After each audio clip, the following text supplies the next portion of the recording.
3 people are in custody after a fatal stabbing in Scarborough this morning. The victim, a man, pronounced dead on scene. Good afternoon. A man and 2 women have been arrested following the violent and deadly attack. Police provided an update on the investigation. Let's get to CTV's Mike Walker, who's live on scene with the latest. Mike. Well, Michelle, Nathan, at this point, it's not clear what led to this fatal stabbing at this Toronto community housing building. Investigators do say that the victim and 3 people now in custody are all known to one another. Now, this happened shortly after 6 this morning on the 10th floor of this apartment building at Kingston Road and Lawrence. That's where we found officers standing guard outside one unit. Now, Toronto police say when they arrived on scene, officers found a man suffering from a stab wound. They say first responders attempted life-saving measures, but the victim was pronounced dead here on scene. 1 man and 2 women were arrested, and while police say they are known to the victim, they did not disclose their relationship. Here's more from police and residents who live here who are expressing safety concerns. We believe that all parties are known to one another and there is no risk to public safety. We understand that incidents like this can cause concern for the community, and please know that we are dedicating all necessary resources for this investigation. Very disappointed. It's a pity that these things are happening. Unscrupulous people here. You understand? People that shouldn't be here. You know, and when I came to this building, it wasn't like this. It wasn't like this. It was all seen because I'm a sinner. I'm not surprised of what I heard up this morning. It only gets worse. It doesn't get no better here. You know? There's no security in the building. Now, forensic investigators arrived on scene just a short time ago. They'll begin collecting evidence in this latest homicide investigation. At this point, investigators have not released the identity of the victim and have not said what charges the 3 people in custody are facing. Reporting live, I'm Mike Walker. Michelle, back to you. Thank you, Mike. A young teen is in life-threatening condition after being struck by a vehicle in Ajax. Durham Regional Police say the 13-year-old was riding a bicycle at the time of the crash this morning. They were airlifted to a trauma center. It happened on Rosslyn Road between Carter and Bennett Drive and Ravenscroft Road. The driver of the vehicle did remain on scene. The roadway is closed and is expected to stay that way while the investigation takes place. Over 1,000 City of Brampton workers are on strike this morning, walking the picket line. The strike is impacting a range of services, from recreation to transit. CTV's Sean Leathong is live in Brampton with the latest. Sean. Well, Nathan and Michelle, we're standing outside the courthouse, the Ontario courthouse right now in Brampton at 5 Ray Lawson Boulevard. And with me to talk about it is CUPE Local 831 President Fabio Gazzol. Now, Fabio, can you tell us exactly what services are being affected right now? Absolutely every service in Brampton. CUPE 831 members represent everything from the courthouse, Parks and Recreation, Public Works and Roads. We have members in the theater.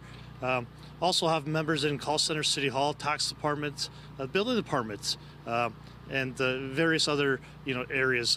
We do have admin staff in fire, as well as supervisors in transit. So every service in Brampton is affected. Even areas that we don't represent, such as the library, our members take care of those building facilities that the libraries operate out of. So you can see some of the 1,200 employees that are actually behind us that are on strike right now. I understand you were negotiating late last night into this morning. Where are negotiations now, and what's holding this up? That's correct. We've been trying to negotiate a contract since March 31st. We were working late into the night last night. We had a deadline of midnight, and midnight came and went. We did extend it twice. We've been doing everything possible to achieve a contract, a fair and reasonable contract for the workers. At 2 o'clock, unfortunately we didn't get there. We're at an impasse. The corporation basically says that that's all they can offer us. That we're at the point where obviously philosophically we're not on the same page. Even though we did make some decent movement, but that movement wasn't enough to obviously prevent the job action. 10 months after our contract is literally expired and up for renewal. So when are we expecting negotiations to come back? At this current point right now, I don't have any tentative dates, but the local is committed. We're very optimistic. Our goal is to get a contract done. I've contacted the city. No one's responding. We're ready. If they want to negotiate this afternoon or right after this interview, we're available tonight or tomorrow. We've met with the corporation on the weekends. We met with them late at night, and we're prepared to do it again.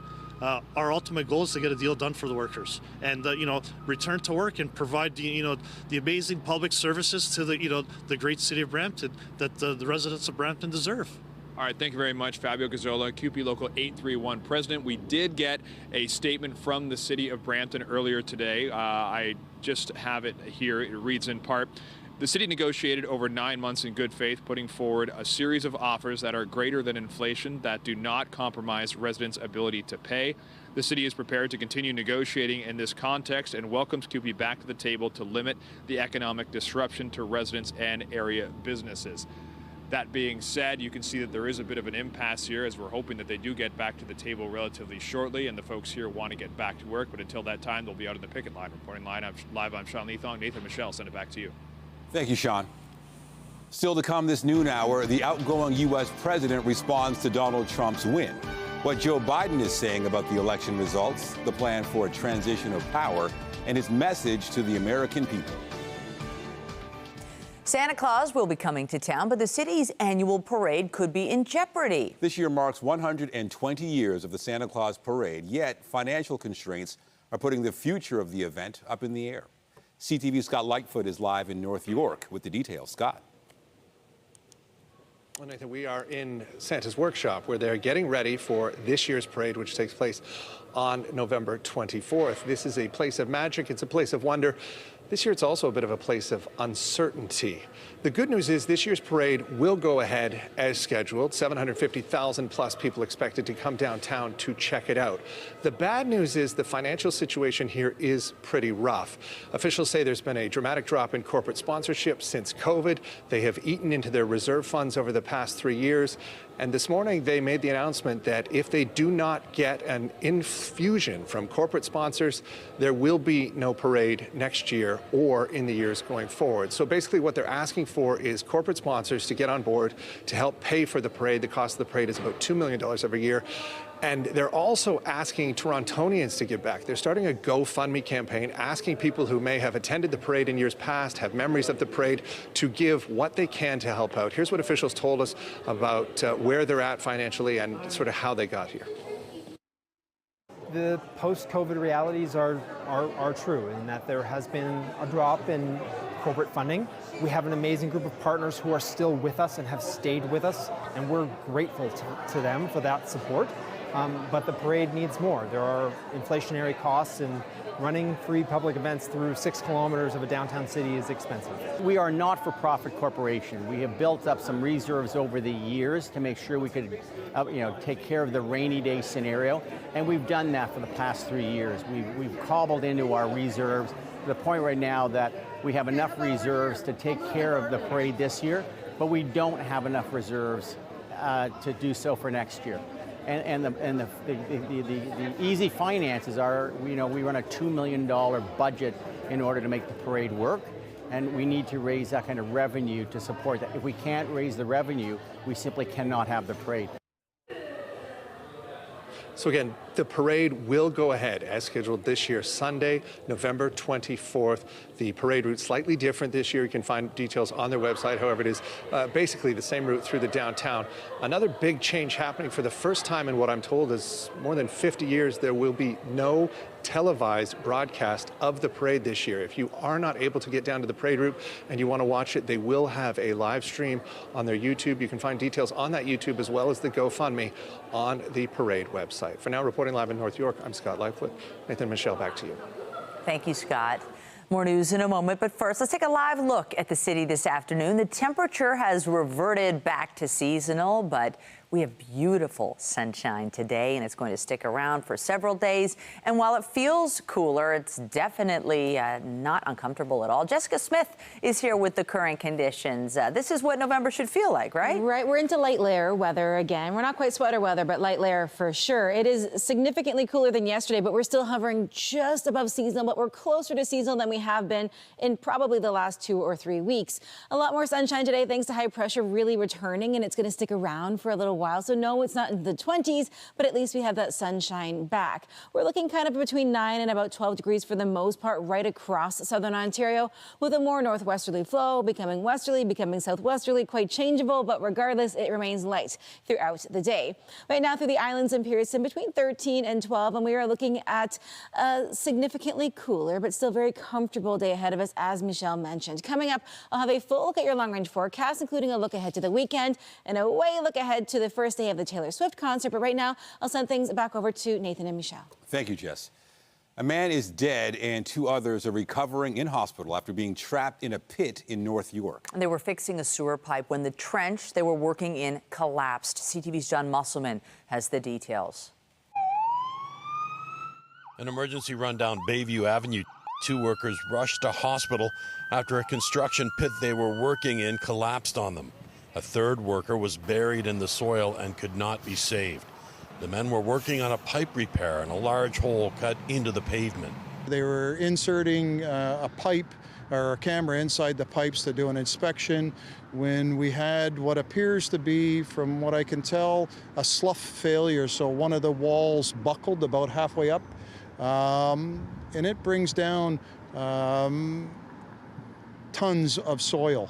The scene is at the back of Blessed Trinity Catholic Church on Bayview Avenue. That's just north of Finch. The accident happened just before 5:30. When emergency crews arrived on the scene, they quickly realized this was a trench rescue.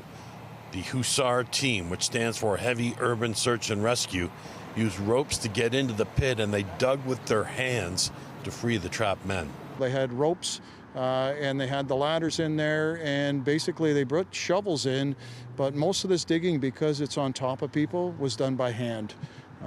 These guys were probably inside digging by hand for the better part of just over an hour to dig them out completely. 2 of the victims suffered serious but non-life-threatening injuries. The name of the worker who died has not been released. Company representatives were being interviewed by Toronto police at the scene. The Ministry of Labour has now taken over the investigation. John Musselman, CTV News. Community leaders are speaking out after several violent confrontations at places of worship in Peel region. For 2 nights this week, there were clashes at a Hindu temple in Brampton and a Sikh Gurdwara in Mississauga. CTV's Rahim Ladani has more on efforts to ease the tensions. In an effort to find religious common ground after days of violence in Brampton, leaders of Ontario's Sikh community are speaking out. The people who attacked streets, who attacked Gurdwaras, they are not Hindus. Hindus are really good people. They are beautiful people, and we love them. Instead, they believe India's government has been galvanizing extremists. They claim those pro-India groups are behind the violent demonstration Monday night, when people were seen kicking cars, waving what appears to be a sword, and coming face-to-face with police officers in riot gear. They also believe the same people are responsible for marching to the Sri Guru Singh Sabha Gurdwara in Malton on Sunday, where 3 people were arrested. Brandishing weapons, wearing masks due to the quick arrival of the Peel police and the defensive efforts of the local Sikh congregation, the assault was halted before serious damage could be done. Tensions first boiled over when 6 separatists in support of the Khalistan movement protested outside the Hindu Sabha temple in Brampton, leading to a violent clash. The temple's president says nobody should feel unsafe inside and around their place of worship. Hindu Sabha stands for peace, happiness within both our communities. The temple has also suspended one of its priests for allegedly promoting hateful speech. Outside the temple, worshippers are hoping for peace. Only working, job, bright future. Fighting, I don't like fight. The Ontario Gurdwaras Committee is calling on the federal government to crack down on foreign interference, fearing the violence will not stop. Until Canadian government take concrete action against Indian agents who are working here, their consul journal, this thing will not gonna end. The chief of police in Peel region says all related incidents over recent days are still being investigated, and he anticipates more arrests will be made. Rahim Ladani, CTV News. Organizers with a group called Danforth Kingston for All are concerned a big project planned with bike lanes and upgrades could be collecting dust. The Ford government's bill requiring new lanes that remove a lane of traffic get provincial approval was announced. CTV's Beth McDonnell reports. The 10-kilometre stretch of roadway in question stretches from East York's Edge into Scarborough, a part of Toronto some argue needs to be made more enjoyable and safer. Right now, it's really just operating like a highway cutting through our community. The city has identified a project area along Danforth Avenue and Kingston Road from Victoria Park Avenue to Scarborough Gulf Road as a critical transportation route. A place a possible bike lane could connect with the existing Danforth bike lane and where other streetscape enhancements could be done. A 5-year safety review of the corridor found there were more than 1,700 collisions, resulting in hundreds of injuries, 10 of which were serious, 5 in death. Organizers with Danforth Kingston for All say there is space to create complete streets, meaning room for vehicles, cyclists, and pedestrians. But after the first phase of consultations, they aren't hearing back from the city about next steps and don't know why. It's a really good question. I mean, Scarborough is often left behind. There's not a lot of cycling infrastructure and safe streets in Scarborough. It's not clear if the Ford government's bill requiring approval on new bike lanes that would remove a lane of traffic is having an impact on this project. Danforth Kingston for All says most of the route has 3 lanes of traffic in each direction and can be narrowed without issue.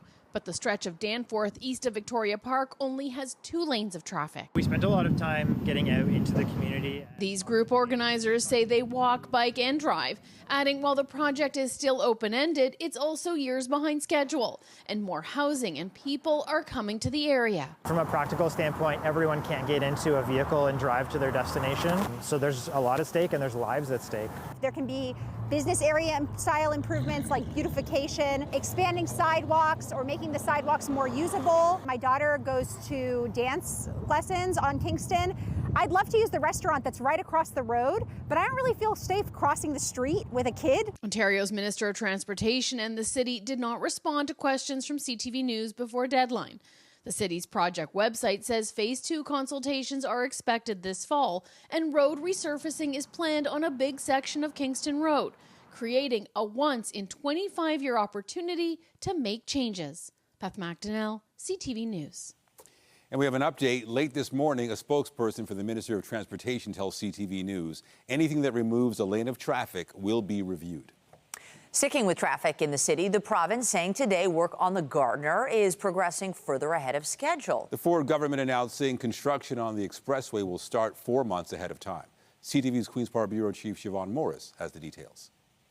It's a new milestone for the headache-inducing construction along the Gardiner Expressway. Today is proof that 24/7 construction is working. The government confirms the rebuild between Strawn and Dufferin is 4 months ahead of schedule.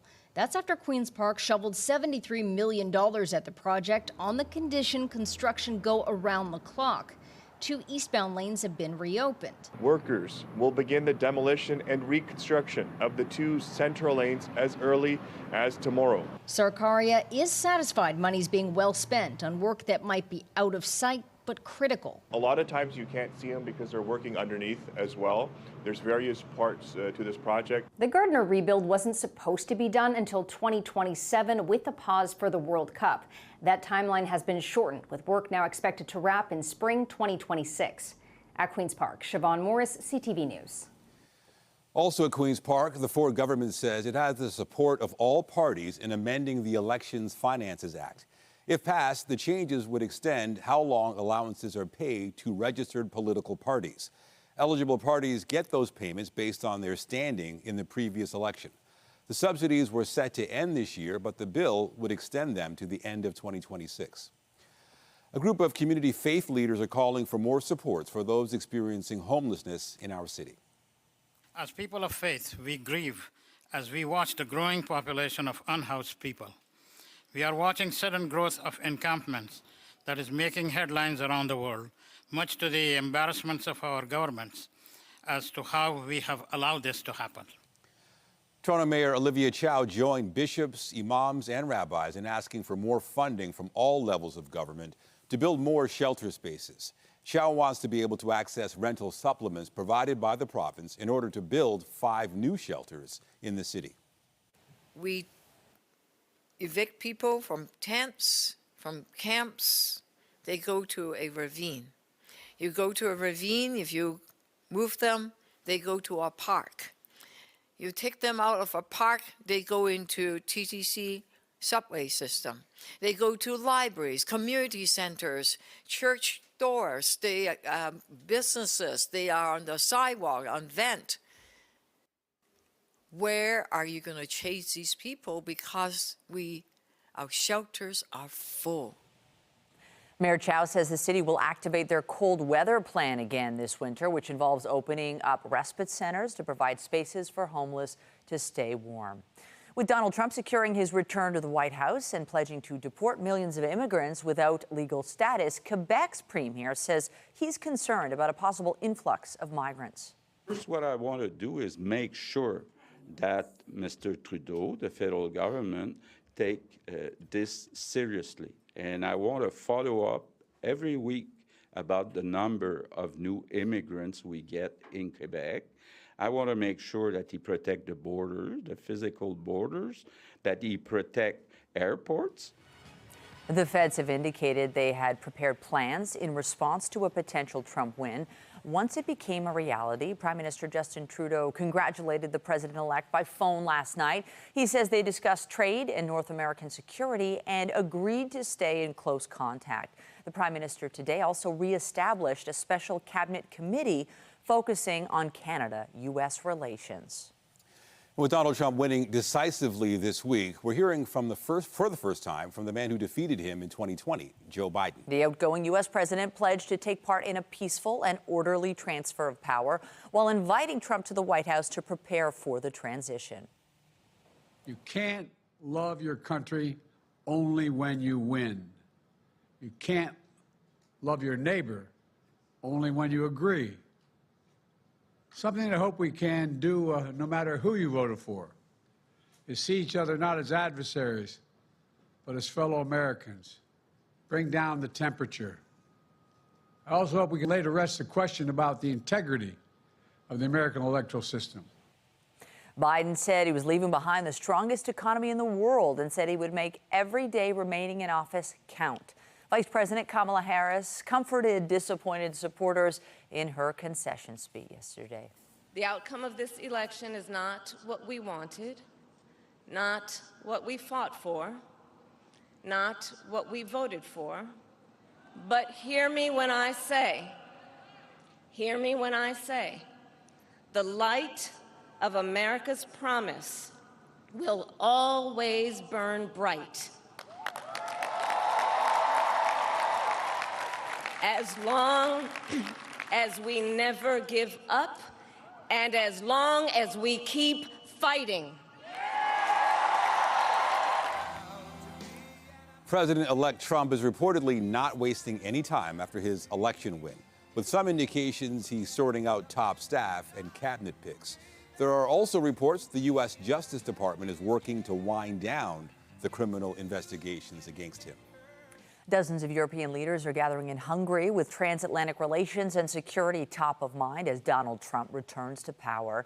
Attendance wasn't only limited to European Union members. Ukrainian President Volodymyr Zelensky was present, as were leaders from the UK, Turkey, and the Balkans. The meeting was hosted by a leader considered a close ally of Trump, Hungarian Prime Minister Viktor Orban. Also in attendance was NATO Secretary General Mark Rutte. He acknowledged Trump's push for more members of the alliance to meet the 2% GDP target on military spending and said he was looking forward to sitting down with the president-elect. Germany may have its own election earlier than expected after that country's governing coalition collapsed. Chancellor Olaf Scholz fired his finance minister, citing a break in trust. That minister's party was crucial to Scholz's left-of-center government. He will face a non-confidence vote in the new year, potentially setting the stage for a vote in March as the right-wing opposition leads in the polls. To the Middle East now, in Lebanon, where at least 40 people are dead after Israeli strikes on Wednesday. The Israeli military says the strikes hit operatives and infrastructure of the Iran-backed militant group Hezbollah in eastern Lebanon. But Lebanon's culture minister says one of the strikes hit a UNESCO World Heritage Site. Strikes were also reported in Beirut's southern suburbs, including a site adjacent to Lebanon's only international airport. And in central Gaza, Palestinians were inspecting the site of an Israeli strike on a house today that killed a number of people. The exact death toll hasn't come out, but this comes as the Hamas-controlled health ministry says more than 43,000 have died in more than a year of war in Gaza. That figure doesn't distinguish between civilians and militants. The war began after Hamas-led fighters launched the deadly October 7th attacks on Israel. Hurricane Rafael is now a Category 2 storm. It made landfall in Cuba as a powerful Category 3. High winds from the storm caused Cuba's entire electrical grid to collapse, leaving 10 million people without power. This is the second time in a month Cuba has completely lost power. Its grid collapsed when Hurricane Oscar hit in October. Cuba is still recovering from that storm, which killed at least 7 people. Notre-Dame has welcomed 3 new bells, the very ones that rang during the Paris 2024 Games. Today we celebrate the second life of this unique bell of Paris 2024. It will be also the end of a fantastic journey to celebrate Paris and its unique landmarks such as Notre-Dame. So we are very proud of this very important moment. The bells were a gift from the Olympic Organizing Committee, meant to symbolize a union of the new and the old. They'll replace the bells that were lost in the fire 5 years ago, when Notre-Dame opens or reopens in a month. Although we don't have those 20-degree temperatures we had just a few days ago, still a really beautiful day ahead of us as we see more sunshine and a much more seasonal daytime high. We'll sit around 14 as we head throughout the afternoon. Seasonally, we should be at 9. A fairly moderate wind, changing direction throughout the day, but comfortable nonetheless. That sunset time now, 5 p.m. Coming up, I'll have a full look at your long-range forecast. We'll break down your weekend and we'll look ahead to the forecast for the first day of the Taylor Swift concert.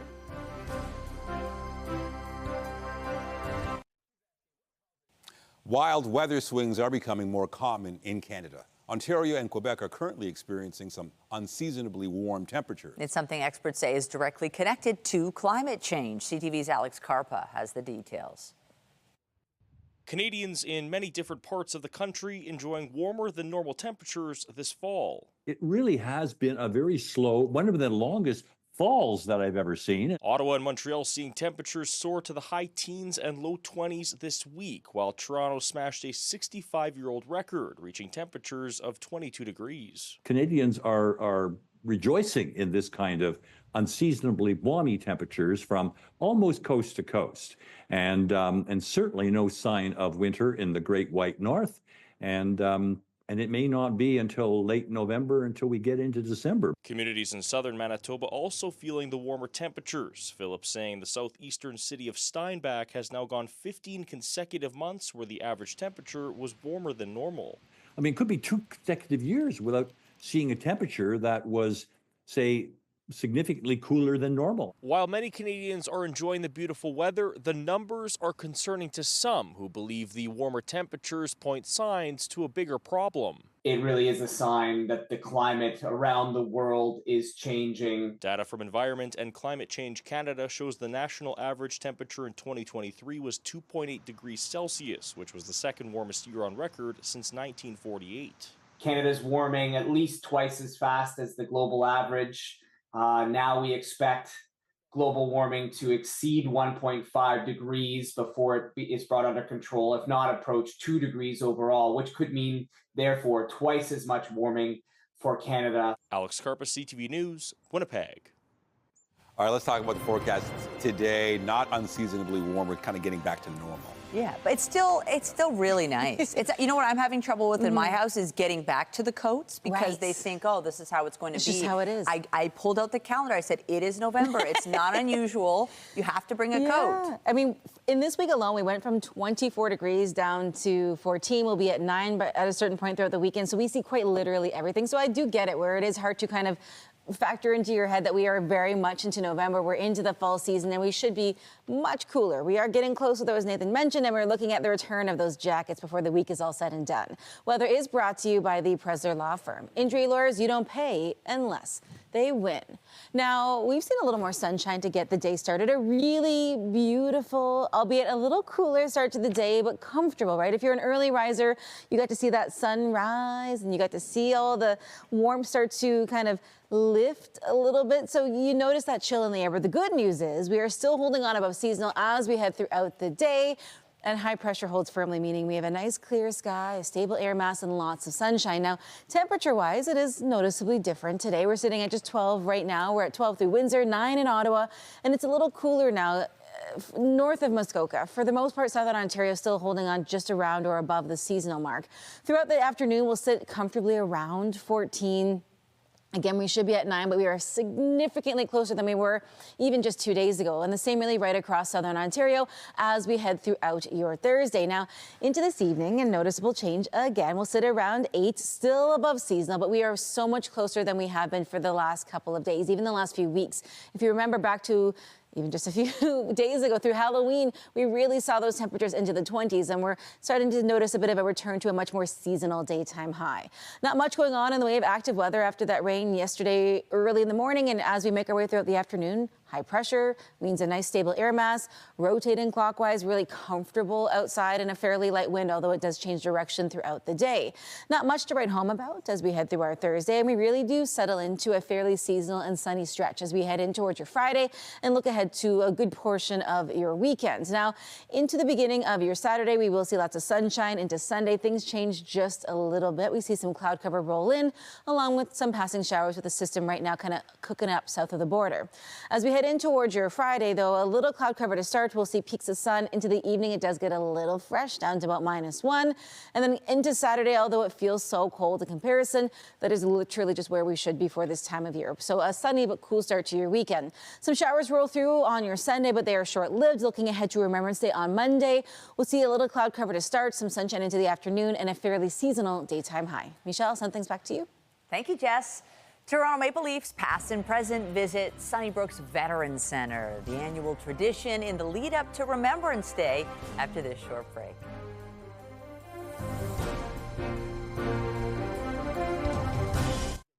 Closed captioning of this program is brought to you in part by Connect Hearing. Get All-Star Hearing Care. Book your free hearing test today. Members of the Toronto Maple Leafs made an important assist off the ice and ahead of Remembrance Day. They took part in an annual tradition of visiting residents at Sunnybrook's Veterans Center. CTV's health reporter Pauline Chan has the details.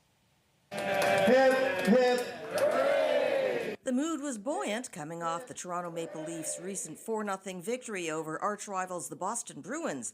And veterans at Sunnybrook were excited to hear from players Steven Lorentz, Jake McCabe, and Leafs alumni Shane Corson and Daryl Sittler, who was asked about his favorite memories as a Leaf. Borja Salming today sits in my heart, obviously. He's created a lot of awareness for ALS, which he passed away of, so that's another fond memory that night with Borja Salming.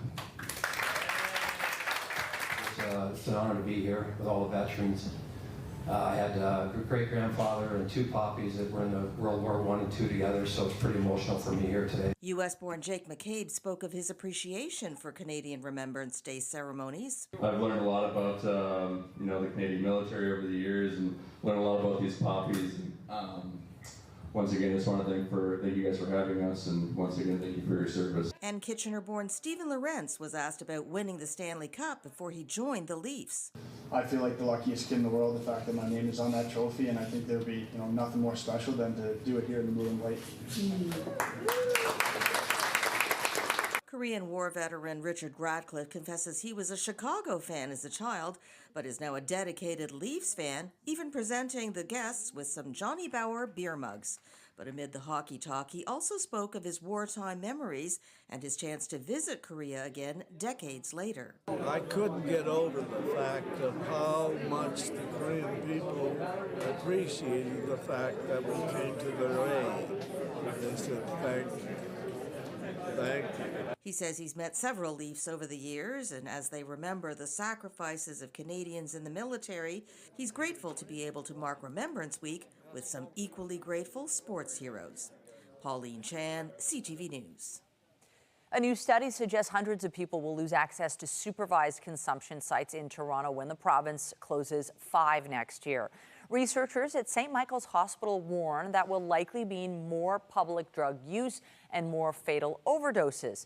The province said it would close 10 supervised consumption sites across Ontario next March because they're too close to schools and daycares. Half of them are in Toronto, and a 6th centre in the city may shut down once its lease runs out next year.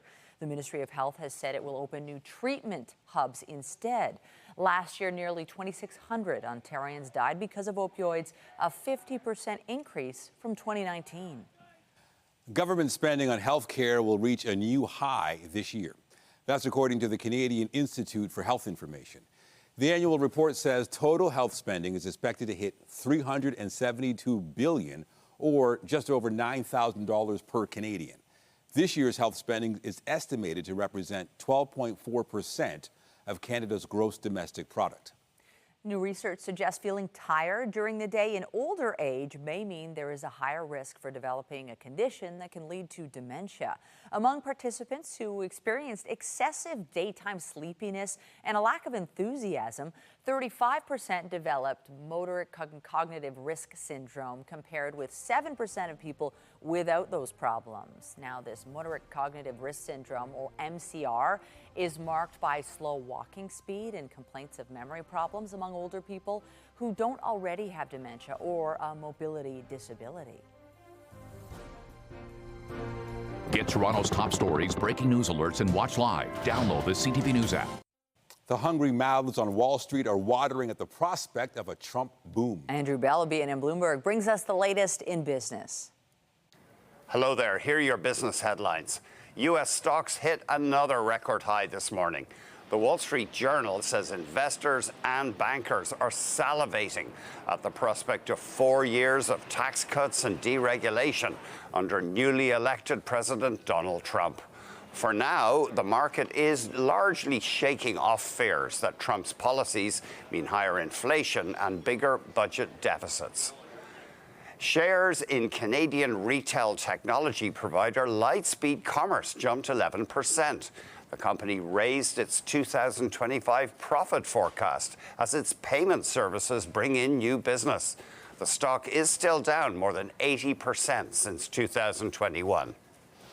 And finally, shares in BCE came under fresh pressure, dropping 4% to trade near their lowest since 2011. The telecom provider expects full-year revenue to drop as a price war unfolds in the wireless sector. Q3 earnings fell short of forecasts. BCE is the parent company of CTV and BNN Bloomberg. That's the latest in business. I'm Andrew Bell of BNN Bloomberg. Also today, the U.S. Federal Reserve is expected to cut interest rates once again. This would mark the second straight reduction in response to a steady slowdown of inflation pressures. But the Fed's future moves are more uncertain now in the aftermath of the presidential election. Donald Trump's economic proposals have been widely flagged as potentially inflationary. Trump has said that as president, he should have a voice in the central bank's traditionally independent interest rate decisions. And Trump has threatened a 10% tariff on imported products. It's part of his America First agenda. So what will that mean for the economy? TTV's Craig Krause has that story.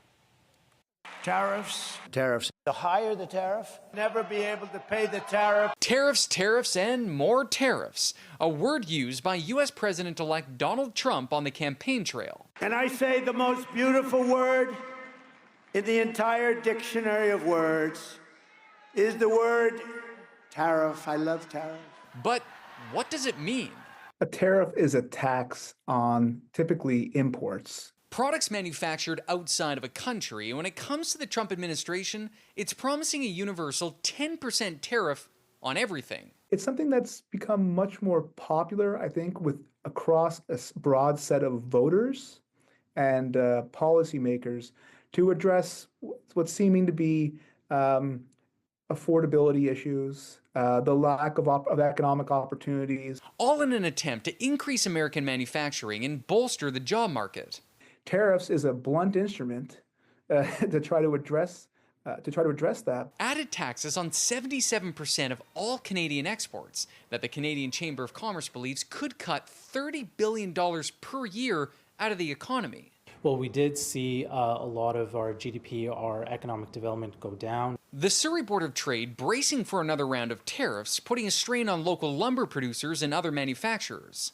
But we're hopeful that we'll be able to work together to ensure that we can reach mutually beneficial agreements. Negotiating, something experts say could be a possibility for Canada due to needed natural resources. Canada is the most likely country to negotiate its way out, but he'll ask a lot before he takes the 10% off the table. Now it's a wait-and-see approach on both sides of the border as Trump prepares for another term as president. Craig Crow, CTV News, Vancouver. It's something many of us have in our homes, a washing machine, and many newer models now come with glass doors. While the doors are generally considered safe, occasionally they can shatter for no apparent reason, leaving a mess of broken glass. CTV's Pat Foran has this consumer alert. When I came in, first thing I saw this whole floor covered with glass. Gord Robinson of Mississauga says it was last week when he was in the kitchen and heard a loud bang. I was sitting here and I hear glass break. So I looked up around here, I didn't see it. I looked outside, didn't see anything. So I just forgot about it. Then about an hour later, my wife came out and she went in the laundry room and it was full of glass. The washing machine was empty and hadn't been used for 2 days when the glass door burst into pieces. Nothing was in there, it just shattered for some reason. The washer is a 4-year-old Electrolux, and when Robinson contacted the company, he was told, this unit is already out of warranty and it will be an out-of-pocket expense. You may contact a local servicer to replace the door. Robinson feels it's a safety issue that should be addressed. To me, it is more than a glass break-in or a warranty. It's a safety issue. This past summer, we also did a story with Lacey Hepworth when the glass door on her Samsung washer shattered without warning. I was sleeping and the explosion of the glass was so loud it woke me up. And 3 years ago, we spoke with Nora Schrammick when the glass door on her washer, also an Electrolux, burst into shards of glass. The glass in the laundry completely shattered. Manufacturers say glass shattering on a washing machine door is highly unusual and could be caused by a direct impact. Coins, keys, or other metal objects left in a washing machine could also cause nicks and scratches that could weaken the glass over time. After CTV News reached out to Electrolux, a spokesperson said, even though his warranty is no longer valid, we offered him a discount on parts to repair his unit. Our team will work with Mr. Robinson until it's resolved. Robinson wanted to warn others what can happen. Yeah, there have been people inside of there when that happened. It could have caused serious injury. Pat Foran, CTV News. DeMar DeRozan put up 27 points against his former team as the Raptors fell to the Kings last night. DeRozan, 18 points. We're down to pump fake. And the foul. 35-year-old DeRozan has scored at least 20 points in each of his first 8 games with Sacramento, breaking a franchise record. R.J. Barrett led Toronto with 23 points, but they were outplayed by the Kings in the fourth quarter and lost 122-107. The Raptors continue their road trip in L.A. against the Clippers tomorrow night. Australian breakdance star Rachel Gunn, who got a lot of backlash at the Paris Summer Olympics, has decided to retire from competition. Gunn, who's known as B-Girl Ray Gunn, failed to get on the scoreboard in all 3 of her competition rounds. Her routine included unusual moves like the sprinkler and a kangaroo hop. Gunn's performance spawned conspiracy theories about her qualification and reignited criticism of breakdancing's inclusion in the Olympics. Gunn had planned to keep competing, but said the criticism was so upsetting that she changed her mind. Coming up on CTV News at noon, we're getting a look at the Professional Women's Hockey League new uniforms ahead of the new season. That's after this break.